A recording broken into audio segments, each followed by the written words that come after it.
Hello बच्चों, let's read the question. First, both statement 1 and statement 2 are correct. Second, both statement 1 and statement 2 are incorrect. Third, statement 1 is correct and statement 2 is incorrect. Fourth, statement 1 is incorrect and statement 2 is correct. Here first statement is heavy nuclides tend to have more number of neutrons than protons, and second one is as there is Coulombic repulsion between protons, so in heavy nuclei excess of neutrons are preferable. Now to answer this question, first we will discuss here the key concept, and here the key concept is nuclear forces and electrostatic forces. Now यहाँ पे अगर हम बात करें nuclear forces और electrostatic forces की, तो पहले दोनों में हम डिफरेंस अंडरस्टैंड करेंगे. तो जो न्यूक्लियर फोर्स होता है ये न्यूक्लियंस के बीच लगता है विद इन द न्यूक्लियस, जहाँ पे प्रोटॉन और न्यूट्रॉन एक साथ रिजाइड करते हैं इन एन एनी एटम. और यहाँ पे चाहे प्रोटॉन की बात करें हम चाहे न्यूट्रॉन की, तो दोनों पार्टिकल्स एक दूसरे को न्यूक्लियर फोर्स के थ्रू यहाँ पे बाउंड करके रखते हैं, और जो इसका नेचर होता है ये अट्रैक्शन का होता है. नाउ यहाँ पे अगर हम बात करें इलेक्ट्रोस्टैटिक फोर्स की, तो ये हमारे पास यहाँ पे चार्ज की प्रॉपर्टी की वजह से वेरी करता है. यानी अगर हमारे पास सेम नेचर के चार्ज होंगे उनके बीच में रिपल्सिव फोर्स लगेगा, और अपोजिट नेचर के चार्ज होंगे तो उनके बीच में यहाँ पे अट्रैक्शन फोर्स एक्सर्ट होगा. तो जो न्यूक्लियस होता है इसमें हमारे पास जो प्रोटॉन होते हैं इनके ऊपर पॉजिटिव चार्ज होता है. तो अगर हमारे पास मोर देन वन प्रोटॉन है इनसाइड द न्यूक्लियस, तो वहां पे हमारे पास प्रोटॉन और प्रोटॉन के बीच में रिपल्सिव फोर्स भी लगेगा, और न्यूट्रॉन और प्रोटॉन के बीच में या न्यूट्रॉन और न्यूट्रॉन के बीच में न्यूक्लियर फोर्सेस भी एक्ट करेंगे. नाउ इसी कॉन्सेप्ट का यूज करते हुए we will solve this particular question, जिसमें फर्स्ट स्टेटमेंट है heavy nuclides tend to have more number of neutrons than protons.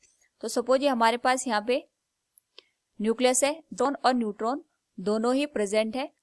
तो जो प्रोटॉन होगा हमारे पास ये न्यूट्रॉन के साथ बाउंड होता है by the nuclear forces. Now यहाँ पे अगर हम देखें तो जो प्रोटॉन होता है इसके ऊपर पॉजिटिव चार्ज होता है, तो पॉजिटिव चार्ज दूसरे प्रोटॉन के पॉजिटिव चार्ज की वजह से यहाँ पे रिपल्सिव फोर्स को एक्सपीरियंस करेंगे.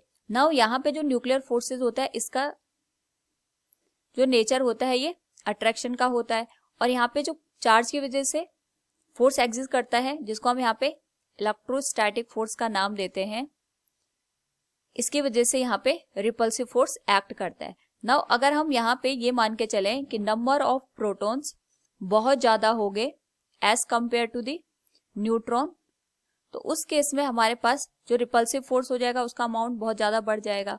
और यहाँ पे इसी रिपल्सिव फोर्स की अमाउंट इतनी ज्यादा हो सकती है कि जो हमारे पास न्यूक्लियस है इसका जो एग्जिस्टेंस है वो यहाँ पे खत्म हो जाए, यानी एक प्रोटॉन दूसरे प्रोटॉन को रिपेल करेगा और यहाँ पे ये न्यूक्लियस से बाहर टेंड कर जाएंगे. तो इसी रिपल्सिव फोर्स को अपोज करने के लिए हमारे पास न्यूक्लियर फोर्सेस प्रेजेंट होते हैं, और यहाँ पे न्यूक्लियर फोर्सेस को बनाने के लिए नंबर ऑफ न्यूट्रॉन्स ज्यादा होने चाहिए, क्योंकि जो नंबर ऑफ न्यूट्रॉन्स होते हैं इनका नंबर ज्यादा होने की वजह से हमारे पास जो अट्रैक्शन फोर्स होता है वो ज्यादा डोमिनेटिंग होता है as compare to the repulsive force. और यहाँ पे इसी वजह से जो न्यूक्लियंस होते हैं वो विद इन द न्यूक्लियस आसानी से रह सकते हैं विदाउट एनी अनस्टेबिलिटी. तो हम जो स्टेबल एटम की बात करते हैं उसमें जो न्यूट्रॉन्स होता है उनका अमाउंट ज्यादा रखा जाता है as compare to the proton, ताकि हमारे पास यहाँ पे जो न्यूक्लियर फोर्सेज हैं वो ज्यादा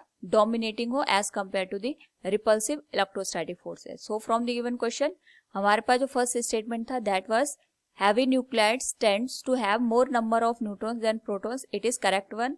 Second one is as there is Coulombic repulsive force between protons, so in heavy nuclei excess of neutrons are preferable. This is also correct one. So from the given question we can say here both statement are correct. Both statement 1 and 2 are correct. So option 1 will be the correct answer. Hope all you understood it. Thank you and best of luck.